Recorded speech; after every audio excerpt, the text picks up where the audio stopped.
नमस्कार साथियों। आज हम देखने वाले हैं लेक्चर 4, जिसमें चर्चा करेंगे पृथ्वी की आंतरिक संरचना। पृथ्वी की आंतरिक संरचना, इंग्लिश में कहेंगे तो इंटीरियर स्ट्रक्चर ऑफ अर्थ। सबसे पहले आज 12 जनवरी 2024 जिसे हम नेशनल यूथ डे मना रहे हैं, यह विवेकानंद जी की जयंती पर। उसकी आप सभी को बहुत बहुत शुभकामनाएं। विवेकानंद जी ने जो एक हम कहे भारतवर्ष में महान दार्शनिकों के श्रेणी में हुए आध्यात्मिक गुरु और युवाओं के प्रेरणा स्रोत रहे, उनके जन्मदिवस पर राष्ट्रीय युवा दिवस हम लोगों को काफ़ी ही ज़्यादा प्रेरणा से प्रफुल्लित करता है। जैसे भारतवर्ष ने इस साल की जो थीम रखा है वह है मेरा भारत विकसित Bharat.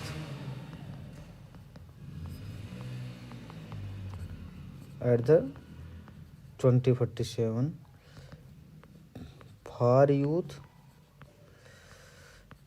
Bye youth and by youth, ये है थीम। कितना ही खूबसूरत थीम है। युवाओं के द्वारा ही होगा। हम आप भी इस सेवा क्षेत्र में चलकर राष्ट्र के निर्माण में योगदान देंगे और इस स्वर्णिम लक्ष्य को प्राप्त करने में महती योगदान होगा हमारा आपका भी, विकसित भारत का जो स्वप्न है 2047 तक। आइए देखते हैं पृथ्वी का आंतरिक संरचना की जानकारी आखिर क्यों जरूरी। मोटा मोटा पहले हम देख लें भाई, तभी तो हम जानने में सक्षम होंगे कि जो ये भूकंप, सुनामी, ज्वालामुखी, हम कहें कि महासागर, जो गीजर हैं पृथ्वी पे, खनिज, दुनिया में जो होड़ लगी है, हीरा कितना महंगा है, सोना चांदी, इसके बारे में जाने। इससे क्या होगा, मनुष्य स्वयं को आपदाओं से बचाने एवं संसाधनों के उपभोग हेतु सक्षम होगा। अरे भाई, कितना पेट्रोलियम है, उसी हिसाब से तो हम अगर जानेंगे अनंत है तो हम कैसे संरक्षण करेंगे। इसी से हम कहें संरक्षण को बढ़ावा मिलेगा। तो बहुत सारा आप इस पे ऐसे ही सोचते हैं चीज़ों को।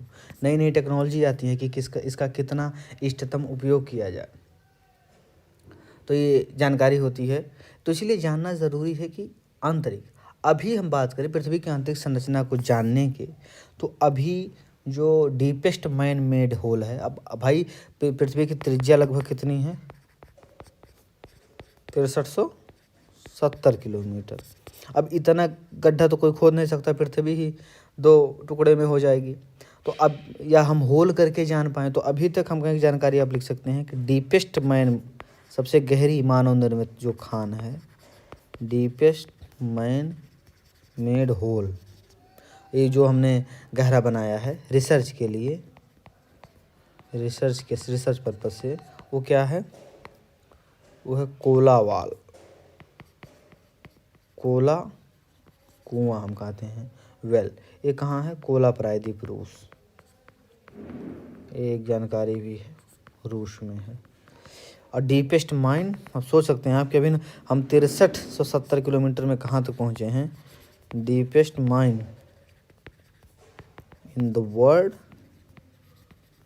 इज,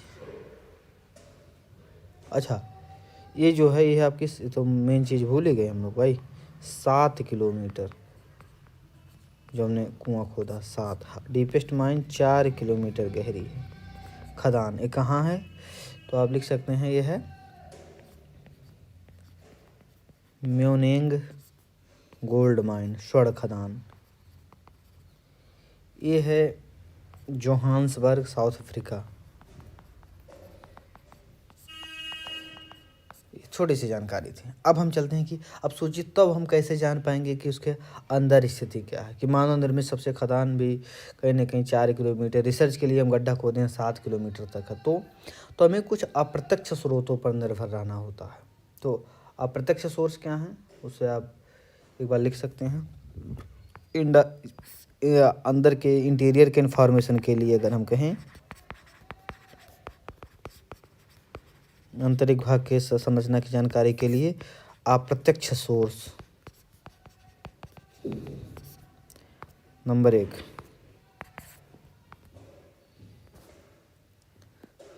अप्रत्यक्ष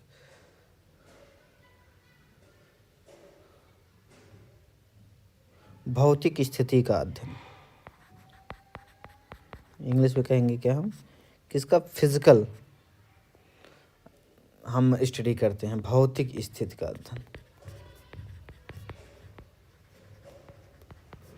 जिसमें क्या आएगा, ताप, दाब एवं घनत्व। और इसका स्रोत क्या है, ये पता चलता है ज्वालामुखी क्रिया से।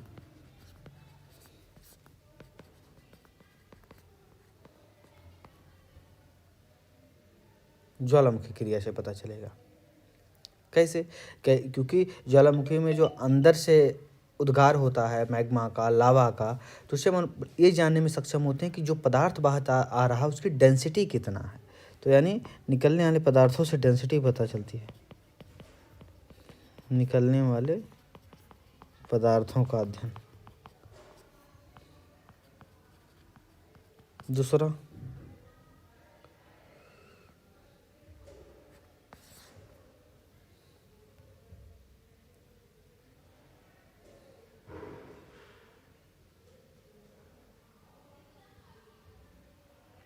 इससे जो ताप दाब का इसका अध्ययन करते हैं मुख्य तौर से। ज्वालामुखी वास्तव में प्रत्यक्ष सोर्स में भी आता है जो कि हमें प्राप्त होता है। तो इन क्रियाओं से ताप दाब घनत्व को हम मुख्य रूप से इस पे हम ध्यान देते हैं।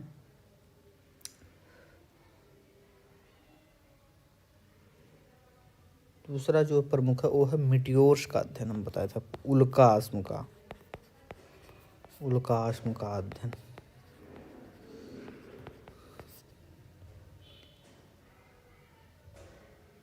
इसे जाहिर सी बात है जलते जलते उसका जो बनता है तो उसे कोर की जानकारी मिलती है, कोर या आंतरिक भाग की जानकारी पृथ्वी की मिलती है, क्योंकि बाहरी भाग जल जाता है।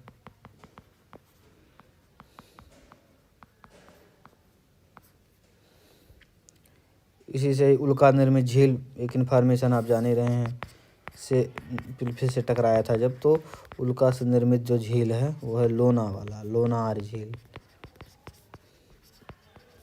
महाराष्ट्र में है। अब यह एक रामसर साइट भी है।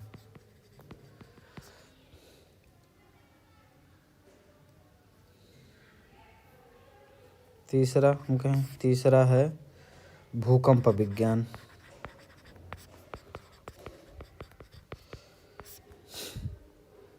ये क्या होता है कि इससे जो साक्ष्य मिलते हैं वो सर्वाधिक मान्य हैं इस मायने में क्योंकि ये धरातल से लेकर आंतरिक भाग तक का हम कहें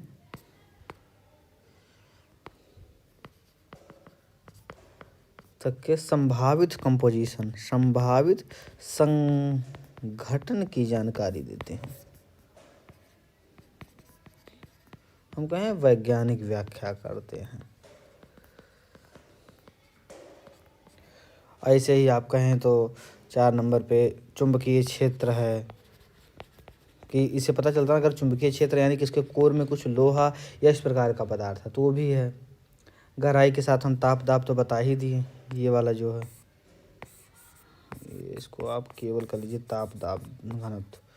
तो ये जो अंदर है तो आप कन्फ्यूज हो जाएंगे ज्वालामुखी को लेकर के, इसे मिलता है।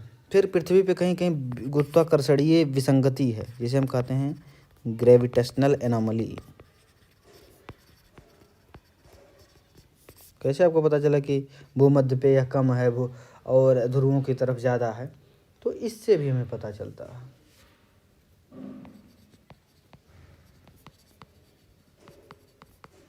ध्रुव पर जो है। तो ये आपके रहे प्रमुख। अच्छा, एक जानकारी आप लिख लीजिए कि पृथ्वी में जैसे हमने कहा था कि भूकंप विज्ञान, तो इसमें क्या होता है कि सतह के नीचे प्रति 32 मीटर पर 1 डिग्री ताप बढ़ता है। सतह के नीचे जाने पर हम कहें,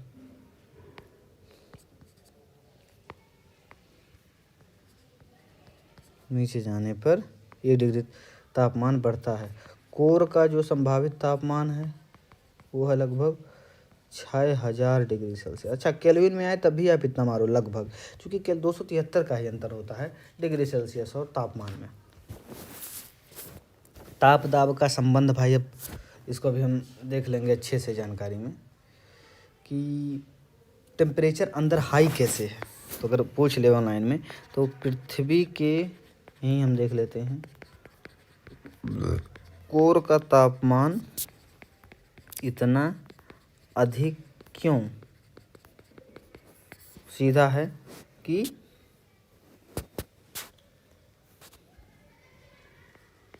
दाब अधिक है, तो इससे टेम्परेचर अधिक है। अच्छा, एक ऐसे ये साइंस का एक लॉ है जो कहता है कि pressure proportional to T. Pressure बढ़ेगा, तापमान बढ़ेगा स्थिर आयतन पे। पृथ्वी का आयतन तो स्थिर ही है। अगर लिखना चाहेंगे इसको कहते हैं चार्ल्स लॉ, चार्ल्स का नियम। तो एक नियम भी कहता है। नेता पूछेंगे कैसे, तो अगर हाथ ही आपस में आप हथेली दोनों दबाए रहिए तो कुछ देर बाद उसमें पसीज जाए, तो हम कहते हैं कि थोड़ा पानी आ जाता है, थोड़ा गीला हो जाता है, वेट हो जाता है। तो उसी तरीके से अंदर टेम्परेचर बढ़ता है। तो ये है चार्ल्स का एक नियम का था। तो इसीलिए अंदर इतना ज़्यादा तापमान है। लेकिन अब आप कहेंगे कि उसके भूपर्पटी में भी कुछ जगह अगर हम कहें 100 से 200 किलोमीटर तो तापमान बहुत अधिक है। तो आप लिख लीजिए, लेकिन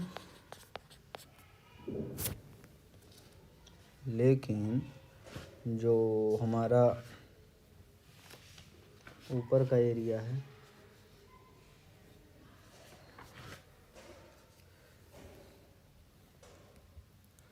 दुर्बलता मंडल वाला, वहाँ भी लेकिन 100 से 400 किलोमीटर, इसको लिख लीजिए दुर्बलता मंडल जो है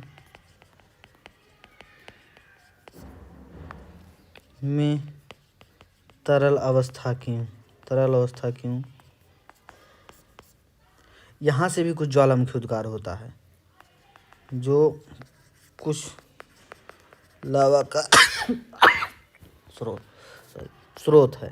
अच्छा, एक्चुअली ज्वालामुखी मैं आगे बताऊंगा अच्छे से आपको कि ज्वालामुखी का स्रोत ना केवल दुर्बलता मंडल, एक है जो अंदर से आता है कोर से, तो वह ज्वालामुखी कभी नहीं शांत होते, हमेशा जागृत रहते हैं। अब कुछ दुर्बलता मंडल में ही है। तो यहाँ पर आप समझिए, यहाँ के ये ताप दाब नहीं, क्योंकि भाई अगर इतना ज़्यादा दबाव ऊपर ही हो गया, टेम्परेचर हाई हो गया, तो फिर कोर में एक्चुअली यहाँ का जो कारण है रेडियो एक्टिव तत्व, इनसे टेम्परेचर हाई, रेडिएशन होता है तो इनसे यहाँ पर टेम्परेचर हाई है। इसको हम बाद में भी अच्छे से देखेंगे। थोड़ा आप डेंसिटी लिख लीजिए, घनत्व, डेंसिटी। तो पृथ्वी का जो घनत्व है वो है 5.5 ग्राम पर सेंटीमीटर क्यूब।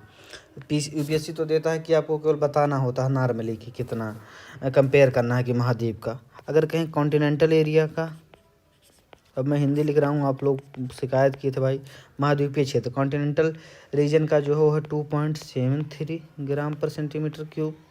महासागरीय ओशियन रीजन का जो है 3 ग्राम पर सेंटीमीटर क्यूब। और कोर का हम कहें, क्रोड जो है पृथ्वी का, क्रोड का है 17 ग्राम पर सेंटीमीटर क्यूब। एक मोटा मोटा आप ऐसे अनुमान बनाए रखिएगा। अब देख लेते हैं डायरेक्ट सोर्स क्या है पृथ्वी के अंदर जानने को। तो प्रत्यक्ष स्रोत, जानकारी के प्रत्यक्ष स्रोत में जाहिर सी बात है, आप जब खदान करते हैं तो खनन और ड्रिलिंग से जो निकलता है, खनन एवं ड्रिलिंग। अब इसमें अगर आए तो आप अच्छा खासा बता दीजिए, जो खनिज निकल रहे हैं, पेट्रोलियम भी अंदर से आ रहे हैं, वही सब हैं नंबर 1। दूसरा क्या है, ज्वालामुखी से मैग्मा, इसीलिए मैं इसको इसमें लिख दे रहा हूँ, ज्वालामुखी से जो मैग्मा निकलता है। तो ये दो आपको ये जानकारी रखनी है। अब पृथ्वी की एक बार आंतरिक संरचना की बात कर लें, जो हम कहते हैं ज़्यादा इम्पोर्टेंट है, वो हम यस एक फिगर के द्वारा हम समझ लेते हैं।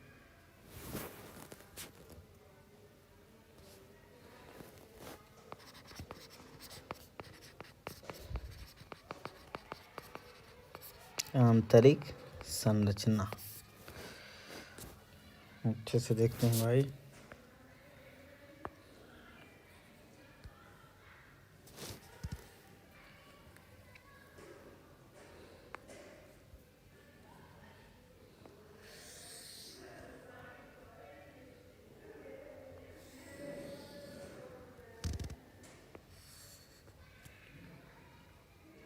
पहले मैं फिगर बना लेता हूँ।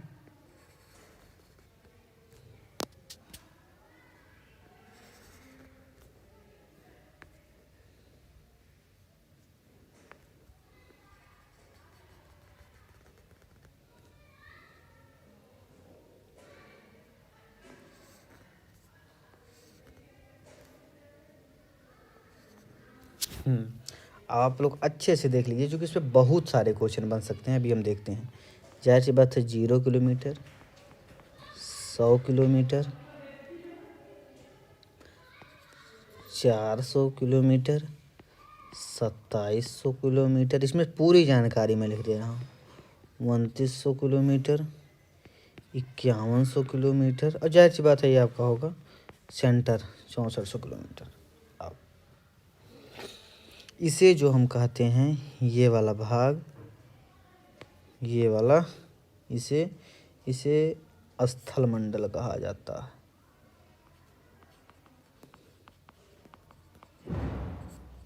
स्थल मंडल, जिसे हम कहते हैं लिथोस्फीयर। इसे 100 से 400 किलोमीटर को दुर्बल मंडल, इसे इस वाले क्षेत्र को मध्य मंडल, ये जो है इतना बाह्य क्रोड, आउटर कोर हम कहते हैं। ये जो है इनर कोर, आंतरिक क्रोड। अब ये भाई कहेंगे तब ये सर क्या है, ये है संक्रमण क्षेत्र। अब आप एक मोटा मोटा समझ गए होंगे कि 100 से 400 का जो क्षेत्र है ये वाला दुर्बल मंडल, ऊपर 100 किलोमीटर तक स्थल मंडल, फिर मध्य मंडल है 400 से 2700, 2700 से 29 संक्रमण का है, फिर बाह्य कोर, आंतरिक कोर। अगर देखो इसका बहुत तरीका है। एक तो ये है जो हम बताते हैं लिथोस्फीयर, मेसोस्फीयर, जो आप पढ़ते हैं बहुत।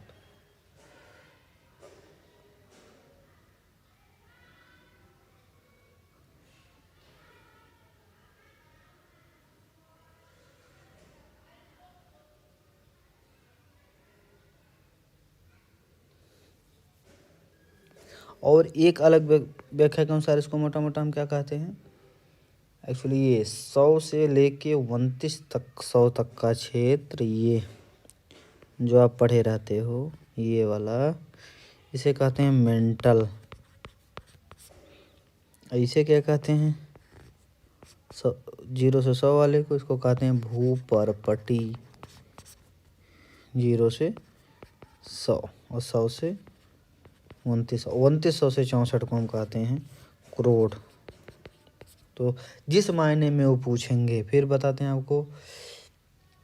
भूपर्पटी में क्या होता है आपने पढ़ा ही है कि सिलिकॉन एंड एल्युमिनियम, इसी को सियाल कहते हैं, सिलिकॉन एल्युमिनियम। मेंटल में आप पढ़ते हैं सिलिकॉन एंड मैग्नीशियम।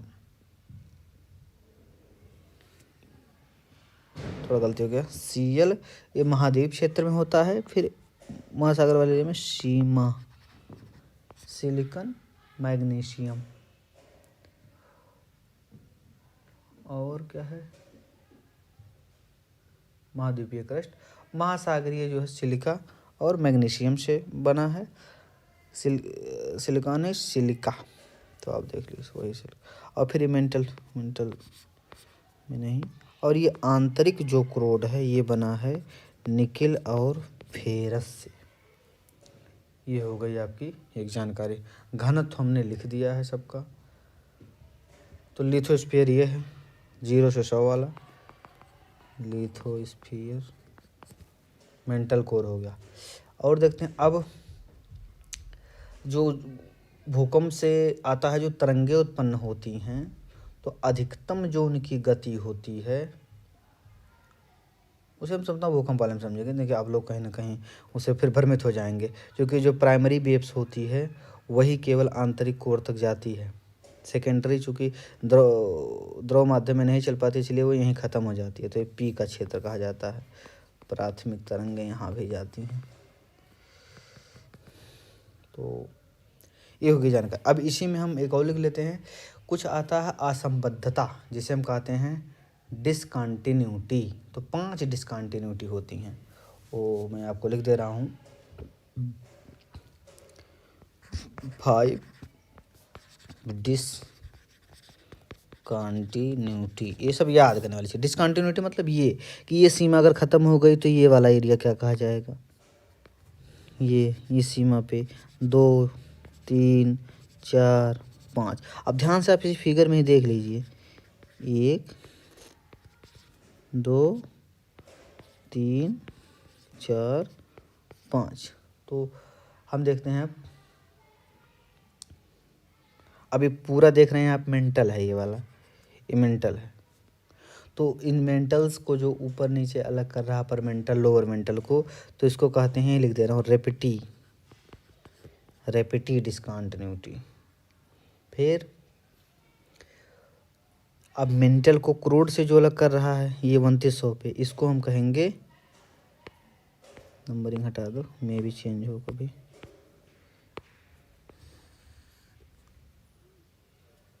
अब मेंटल को जो क्रोड से अलग कर रहा है इसको हम कहेंगे गुटेनबर्ग। आंतरिक कोर को बाह्य कोर से जो अलग कर रहा है उसको कहेंगे लेहमान।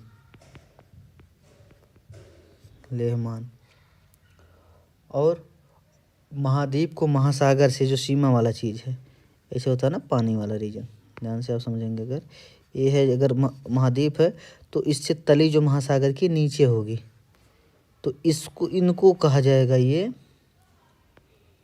कोनाड। एक ही होती है जो तिरछी होती है, टेढ़ी होती है, कोनाड हो गई। तो कोनाड हो गई। फिर एक आएगा महाद्वीप को महासागर से जो अलग कर रही है, कोनाड हो गई। कहाँ भैया यार, इस सब सिस्टम में पढ़ाना ऐसे। तो ये जो अलग कर रही है ये हम कहें ये वाली, ये हो गई कोनाड, महाद्वीप को महासागर से। और अब जाहिर सी बात, भूपर्पटी को मेंटल से जो अलग कर रही है वो हो जाएगी मोह। अब इसको हम अच्छे से तो देख रहे हैं, कोनाड, मोह, रेप्टी, गुटेनबर्ग, लेहमान। तो आप लिख लीजिए CMRGL। तो इसी को याद रखना है आपको, कोनाड, मोह, रेप्टी, गुटेनबर्ग, लेहमान। मैं इसे याद करने का मेरा ट्रिक था कि यल फाल लास्ट, तो यल अंतिम रहेगा और CM तो हम जाने नहीं। तो कोनाड, मोह, रेप्टी, गुटेनबर्ग, लेहमान। आप याद रखिए, कोनाड, मोह, रेप्टी, गुटेनबर्ग, लेहमान। एक छोटा फिगर में अगर बताएं हम तो 3 होते हैं स्ट्रक्चर, भूपर्पटी, मेंटल, कोर।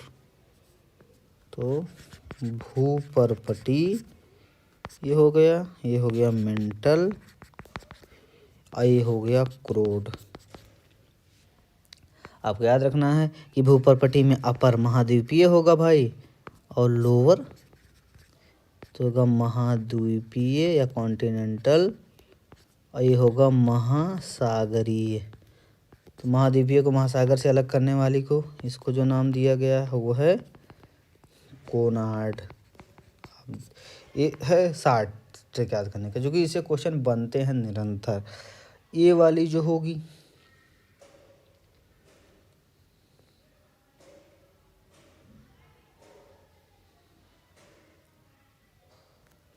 ये वाली भूप्रपटी से मेंटल को, इसको मोहो कहा जाता है।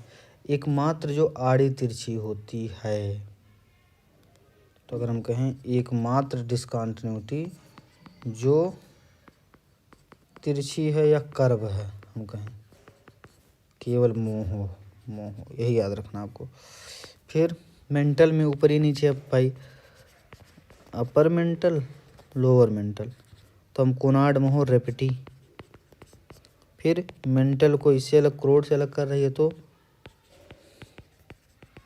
गुटेनबर्ग, और आंतरिक यानी आउटर और इनर क्रोड को जो अलग करे वो है लेहमान। बस समझ रहा हूँ आप ये समझ गए होंगे, इसलिए मैं इतना टाइम दिया हूँ कि याद रहे। Konrad Moho Repetti Gutenberg Lehman, भूप्रपटी mental क्रोड, इन्हीं तीनों को अलग कर रही हैं। आप देख रहे हैं कोनार्ड सबसे ऊपर में है, फिर अगली सीमा आएगी तो मोहो, मेंटल में 2 है, क्रोड में 2 है। तो आप बाटर से जान जाएंगे कि इसके अंदर एक है छिपा, इसके अंदर एक छिपा है, इसके अंदर एक छिपा, और सभी का बार्डर है। तो 5 ऐसे हो जाएगा, सबके अंदर एक 3 और 2 हो जाएगा सीमाओं पे। तो 1 2 3 4 5। मुझे लगता है आप कभी आप नहीं भूलेंगे, आपको भूलना भी नहीं है। Conrad Moho Repetti Gutenberg Lehmann. Okay, अब हम देख लेते हैं। एक होता है कि ये जो भूप्रपटी है इसकी मोटाई, लिख लीजिए भूप्रपटी के बारे में। अभी आप कहेंगे भूप्रपटी परपटी कर रहे हैं, उसका इंग्लिश नहीं बताया। सबसे पहले भैया हमको देखना, भूप्रपटी मतलब होता है क्रस्ट। तो हम 3 पढ़े हैं ना, ये 1 2 3। तो हम देखते हैं पहले क्रस्ट या भूप्रपटी। इसमें ध्यान देना है किसकी मोटाई बाहरी परत आप जान रहे हैं, क्या बार वही लिखना। मोटाई 5 से लेकर 30 किलोमीटर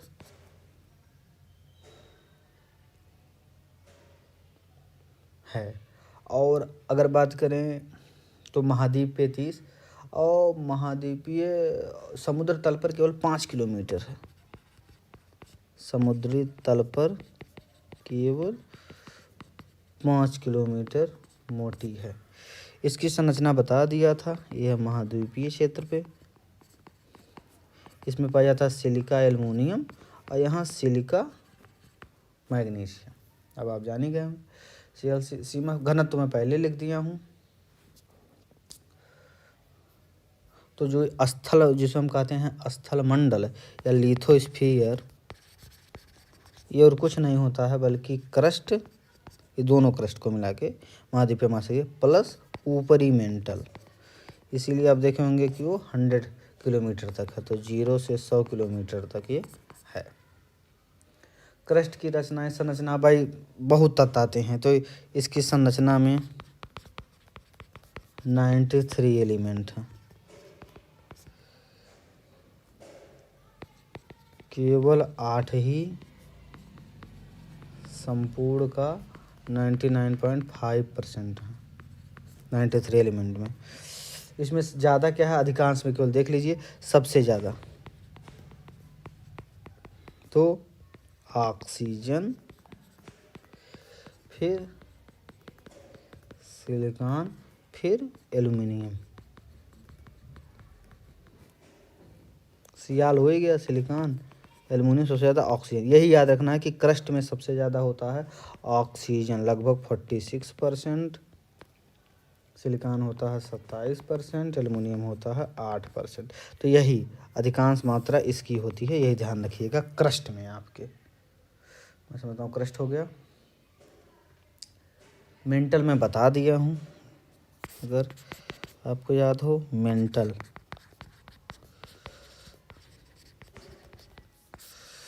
मेंटल कहाँ से है, 100 से 2900 किलोमीटर, ये वाला एरिया आप देखे होंगे, ये है मेंटल। ये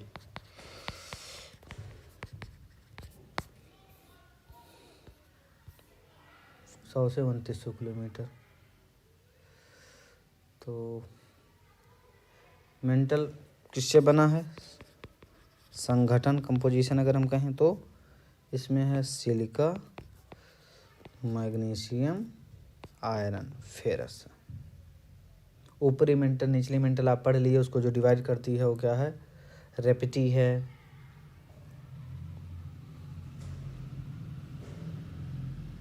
अब इसमें बताया कि ये मुख्यतः ठोस है, ये वो प्रॉपर्टी तो ठोस है ही, आप जाने ये मुख्यतः ठोस है, लेकिन ऊपरी हिस्सा,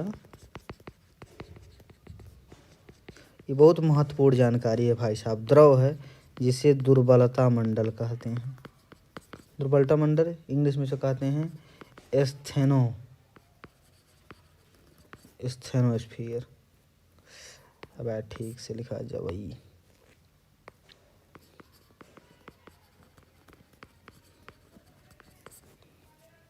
ये हो गया, स्थेनोस्फीयर कहते हैं। कारण में लिखा दिया था रेडियो एक्टिव पदार्थ। बहुत जानकारी आपको दूसरी जगह नहीं मिलेगी, तो आप यहाँ नोट कर लेंगे। रेडियो एक्टिव पदार्थ इसके प्रमुख कारण है। यहीं से यानी हम कह सकते हैं ये लावा का स्रोत है, जो ऊपरी ज्वालामुखी होता है। इसके नीचे जो है वो मेजोस्फीयर है, इससे दुर्बलता मंडल के नीचे आप जान ही रहे हैं।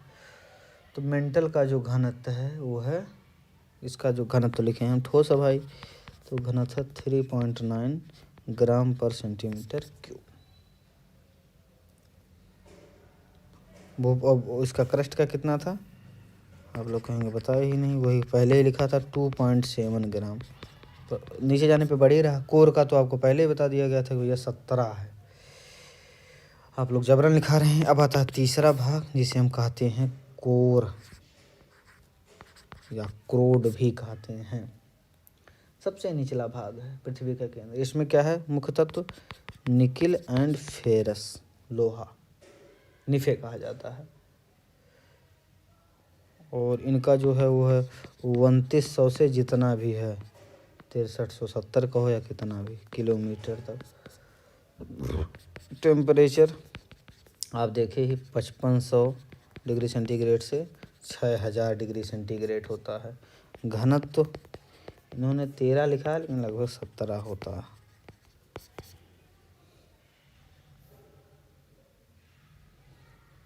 इसे बैरिस्फेयर भी कहा जाता है। कोर को, आंतरिक भाग को मिला करके बैरिस्फेयर,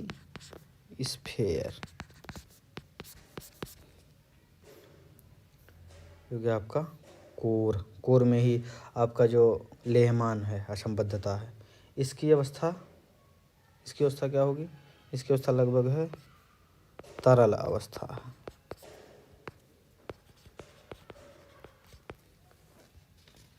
तरल अवस्था है, तरल अवस्था हो गया भैया। दुर्बल मंडल हो गया, क्रोड है भैया, लगभग क्षेत्र में निकल लोहा हो गया। प्राइमरी वेव्स पाई जाती है, पूर्णतः पिघल गई है। अच्छा, ये हम कहें तो यहीं से चुंबकीय क्षेत्र घूर्णन पृथ्वी का होता है ना, घूर्णन, तो पृथ्वी के घूर्णन के कारण इस पर असर पड़ता है, और जिससे क्या होता है? चुंबकीय क्षेत्र का निर्माण। चुंबकीय क्षेत्र जो डायनमो की भांति काम करता है। तो ये एक अच्छी जानकारी आपके लिए हो सकती है। अत्यधिक दबाव है यहाँ पे।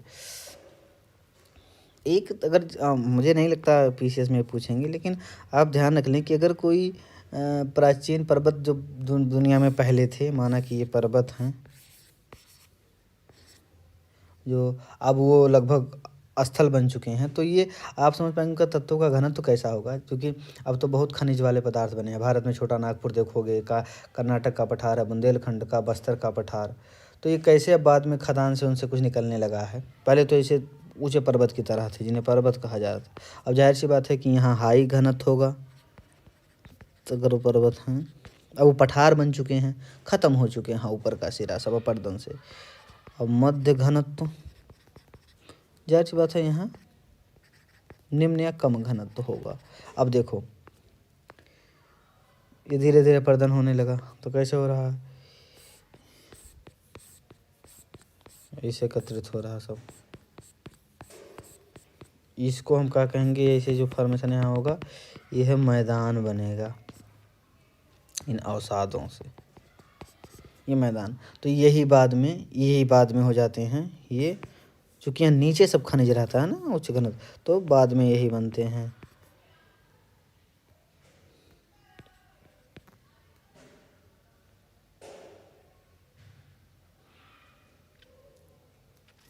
बाद में पठार या अधिक घनत्व वाले खनिज के स्रोत, क्योंकि अधिक घनत्व वाले खनिज नीचे ही पाए जाएंगे। यहाँ पर खनिज की संभावना कम रहेगी ऊपर। तो ये थी छोटी जानकारी आपका। अब संबद्धता मेरे ख्याल से चैप्टर लगभग कंप्लीट हो चुका है। मैंने बता भी दिया कि ऊपर पट्टी में जो है लावा का स्रोत वो इतना क्यों लिक्विड स्टेट में है, तो उसका रीजन रेडियोएक्टिव तत्व हो गया। आंतरिक भाग पढ़ लिए, लगभग वह तरल अवस्था में है। अभी उसका सही से व्याख्या नहीं हो पाया कि उसका बाह्य आंतरिक दोनों ही बहुत ज़्यादा तरल अवस्था में है। हालांकि ये माना जाता है फ्लूइड स्टेट है, तभी केवल प्राथमिक वेव्स वहाँ जा पाती है। और उसके जो अंदर वाला कोर है वो लगभग सॉलिड अवस्था में है, मजबूत, हम कहें कि कठोर ठोस अवस्था में है, एकदम अंतराल यानी आंतरिक कोर जो है। इस पाठ के शुरू में कुछ जानकारी आपको मिलेगी जो पृथ्वी का द्रव्यमान में आप देख लिए थे। एक छोटी सी इन्फॉर्मेशन आप लिख सकते हैं कि भूपर्पटी में सबसे ज़्यादा ऑक्सीजन होता है, आप जानते हैं, उसको याद रखिएगा। लेकिन पृथ्वी के द्रव्यमान में जो होता है सबसे अधिक होता है ऑक्सीजन।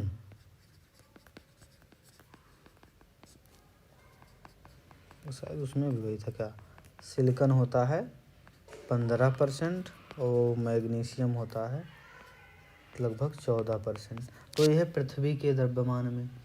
और जो हम क्रस्ट का पढ़े थे, क्रस्ट में भी ऑक्सीजन, लेकिन यहाँ ऑक्सीजन 32 है, वहाँ 46 था। तो सबसे ज़्यादा ऑक्सीजन सिलिकॉन, वहाँ एल्युमिनियम था, यहाँ मैग्नीशियम। ये आपको थोड़ा सा ध्यान रखना है। लगभग इंटीरियर स्ट्रक्चर हो चुका है, और सब हम ज्वालामुखी के बारे में बात करेंगे जब फिर से देखेंगे। तो आज की क्लास तो काफ़ी छोटी थी। अगर हम नया चैप्टर शुरू करेंगे तो थोड़ा टाइम टेकिंग हो जाएगा, जो चट्टानों वाला है। मैं समझता हूँ उसको कल ही शुरू करें तो ज़्यादा बढ़िया होगा। ओके, धन्यवाद।